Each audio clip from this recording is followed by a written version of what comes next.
என்னத்த சொல்லுவ என்னுள்ளம் தாங்கல மெத்தைய வாங்கல தூக்கத்தை வாங்கல அப்படின்னு நம்ம பக்கத்து நாட்டுக்காரங்க புலம்பிட்டு இருக்காங்க.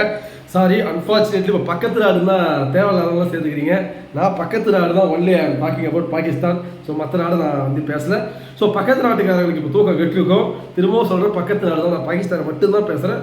ஸோ எனிவே இந்தியா வந்து ஒரு பயங்கரமான வின்னு. அது இஷான் கிஷன் இறங்கி அடிச்சப்பே எனக்கு தெரிஞ்சிச்சு. ஆனால் ஏர்லி பார்த்தீங்கன்னா அபிஷேக் சர்மா விக்கெட் விட்டாரு. நான் கூட ஐயோ என்ன இப்படி ஸ்டார்ட் பண்ணுறாங்கன்னு பார்த்தா, இருந்தாலும் இஷான் கிஷன் அதை பற்றி எனக்கு ஒருபோதும் கவலை கிடையாது.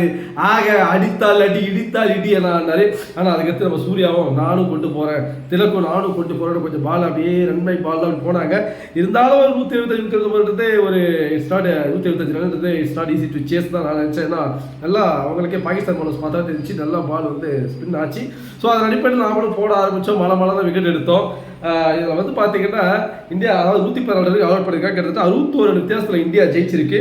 அதாவது ஒன் சைட் கேம் தாங்க. இது நான் வந்து சொல்லிட்டேன், இது வந்து நான் நேற்று ரிவ்யூலேயே சொல்லிட்டேன், ப்ரீ ரிவ்யூ ஒன் சைட் கேமை தான் போகணும் இது, ஓகேங்களா? ஏன்னா பாகிஸ்தானுக்கு அந்த ப்ரெஷர் இருக்குது, நமக்கு அந்த ப்ரெஷர் கிடையாது. ஏன்னா நம்ம அதிக வின்னு நம்ம அந்த சைடில் வச்சுருக்கோம். நம்ம வந்து ஃப்ரீயாக வந்து ஆட போகிறோம்னு தெரியும். அவங்களுக்கு நிறைய எதிர்பார்ப்பு ஆட்சியை கொடுப்பாங்களா இல்லையா? ஆப்வியஸாக நீங்கள் நினைப்பீங்க அது எப்படி க்ரோன்னு, அது மென்டலி அது வந்து ஒரு ப்ரெஷர் தான் கொடுக்கும். ஆக டாஸ் பண்ணி அவங்க தப்பான முடிவு எடுத்துட்டாங்களோன்னு எனக்கு தோணுது. ஏன்னா இந்த பிச்சில் சேஸ் கஷ்டம் தெரிஞ்ச பிறகு அது எப்படி வந்து அவங்க சேஸிங் சூஸ் பண்ணாது இன்னுமே என்னால் நம்ப முடியல. அவங்க இறங்கி 160 வச்சுருந்தாலும் நமக்குமே அந்த சேஸ் வந்து டஃப்பாக தான் இருந்திருக்கும். சேஸ் பண்ணியிருப்போம் ஆப்வியஸாக, பட் டஃப்பாக இருந்திருக்கு நான் சொல்ல வரேன். Anyway once again very easy match for India, easy win for India. But இது அன்ஃபார்ச்சுனேட்லி இன்னொரு விஷயம் நீங்கள் யோசிக்கணும். பாகிஸ்தானோட ரன் ரேட்டு -4 வந்துருக்குங்க. யூஎஸ்ஏ ரன் ரேட்டு +7 இருக்கு. சப்போஸ் நமீபியா யூஎஸ்ஏ பாகிஸ்தானை தோக்கடிச்சுன்னா ஈஸியாக USA qualified. Unfortunately suppose Pakistan ஜெயிச்சாலுமே எனக்கு தெரிஞ்ச ஒரு மிகப்பெரிய ரன் ரேட் தேவைப்படும். இவ்வளோ ரன்ல ஜெயிக்கணும் அப்படின்ட்டு அது எனக்கு தெரியல. ஏன்னா அவ்வளோ பெரிய வித்தியாசம் வருது. ஸோ அதை நம்ம பார்த்தா தான் தெரியும். பார்க்கலாம், பின்னாடி அறிவிப்பாங்க. இன்னொரு விஷயம் நான் சொல்ல பார்த்துட்டேன்.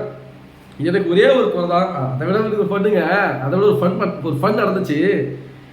ஒரு மேட்ச் எப்படி போகும், இந்தியா பாகிஸ்தான் ஹிஸ்டாரிக்கல் மேட்ச் த்ரில்லாக போகுமா அப்படி போகுமான்னு யோசிச்சிருந்தா இந்த சூர்யா பைப்பில் திலக் வர்மா வந்து போட்டு ரிக்கு சிங் யூ வாண்ட் பவுலு அப்படின்ட்டு என்ன நக்கல் பண்ணிட்டாங்க.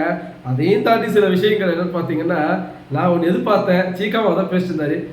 ஒய் சூரியகுமார் யாதவ் வந்து உஸ்மான் தாரிக் மாதிரி அப்படி நின்று அப்படி போட்டுருக்க கூடாது. ஏன் கூடாது? ஏன்னா நெட்டில் ப்ராக்டிஸ் பண்ண ஃபார்ச்சுனேட்லி அது வந்து எதுக்காக அதை பண்ணான்னு பார்த்தீங்கன்னா, உஸ்மான் தாரிக்கு பால் எப்படி ஃபேஸ் பண்ணணும், அந்த டைம் கேப் இருக்குது, அதை ஃபில் பண்ணுறதுக்காக அவர் சொன்னார்.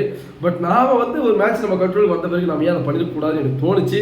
So once again well done India. Ishan Kishan wonderful batting. அதாவது பாகிஸ்தானுக்கு வந்து அந்த பயத்தை காட்டல் ஃபஸ்ட்டு 10 ஓவர்லேயே அவங்க நம்பிக்கை போயிடுச்சு. இந்த பிச்சில் 150 டார்கெட் கஷ்டம், இவங்க ஒத்தனை இந்த அடி அடிக்கிறான்ட்டு. ஸோ ஃபாலோடு போய் நம்ம சரியாக ஆடலனாலும் நம்மக்கிட்ட ஒரு பவுலிங் யூனிட் இருக்குன்ற தைரியம் இருந்துச்சு. அதுக்கேற்ற மாதிரி நம்ம பசங்க வந்து பக்கவாக பால் பை பால் போட்டு விக்கெட் எடுத்துட்டாங்க. ஸோ நீங்கள் என்ன நினைக்கிறீங்க? பாகிஸ்தான் தோல்விக்கு என்ன காரணம் நினைக்கிறீங்க? பாகிஸ்தான் வந்து ரொம்ப ஃபீல் பண்ணுவாங்க, பாகிஸ்தான் மட்டுமா அப்படின்னு நீங்கள் கேட்குறீங்க. அதை பற்றி எனக்கு அதை பற்றி நம்ம யோசிக்கக்கூடாது, யார் யார் ஃபீல் பண்ணுவாங்கட்டு. சரி, பாகிஸ்தான் ரொம்ப ஃபீல் பண்ணுவாங்க. திரும்பவும் மீம்லாம் போட ஆரம்பிச்சிட்டாங்க, நாங்கள் ஃபைனல் வந்து பார்த்துக்கிறேன். அது பாகிஸ்தான் போட்டால் எனக்கு ரொம்ப சந்தோஷம். ஏன்னா ரிவெஞ்ச் தேவை. அவங்க வந்து ஆடட்டும் ஜெயிக்கட்டும் தப்பு இல்லை. நாங்கள் அதான் சொல்கிறோம். மடியில் அதாவது சொல்லுவாங்க, இது மனதில் பயம் இல்லை, வழியில் கிணமில்லை, ஏதோ சம்திங் சொல்லுவாங்க. அந்த மாதிரி எங்களுக்கு வி டோன்ட் கேர், அதை பற்றி எங்களுக்கு கவலை கிடையாது. ஸோ என்னை பொறுத்த வரைக்கும் இந்தியா ஒரு ஸ்ட்ராங்கான டீமு. அபிஷேக் சர்மா இந்த டீம் இந்த மேட்ச்சில் பிளேயிங் அவங்களுக்கு கொண்டு வந்தாலும் அவங்களோட ஹெல்த் இஷ்யூ எப்படி இருக்குன்னு நமக்கு தெரியல. நல்லா இருந்தால் நல்லா கொண்டு வந்திருப்பாங்க, இருந்தாலும் சம்திங் பிக். ஸோ நீங்கள் என்ன நினைக்கிறீங்க? நமீபியா வர்சஸ் பாகிஸ்தான் மேட்ச்சில் ஒருவேளை பாகிஸ்தான் தோக்கும் பட்சத்தில் தோத்துட்டாங்கன்னா யூஎஸ்ஏ குவாலிஃபைட், ஒருவேளை ஜெயிச்சாலும் ஒரு நல்ல ரன் ரேட்டில் ஜெயிக்கணும். அது என்ன ரன் ரேட்னு பார்த்து கமெண்ட்டில் போடுங்க. நீங்கள் சொல்லுங்கள், யூஎஸ்ஏ ஒரு வேளை குவாலிஃபைட், பாகிஸ்தான் டிஸ்குவாலிஃபைட்டா, அதோட மனநிலை எப்படி இருக்கும், அவங்களோட மனநிலை எப்படி இருக்குன்னு பார்த்துக்குங்க. இதில் இன்னொரு விஷயம் நான் மறந்துட்டேன். சண்டைக்கு நாங்கள் தயாராக கேட்டாங்க, சண்டையில் நாங்கள் ஜெயிச்சிட்டோம். நாளைக்கு இன்னும் சண்டை இருக்குது, ஆஸ்திரேலியா ஸ்ரீலங்கா. பயமுள்ள ஆஸ்திரேலியா தோற்று போட்டாங்க. காண்டை யார் மேலே காட்ட போகிறான் பார்த்தீங்களா? அது ஸ்ரீலங்கா மேலே காட்ட போகிறான் அந்த பயத்தை.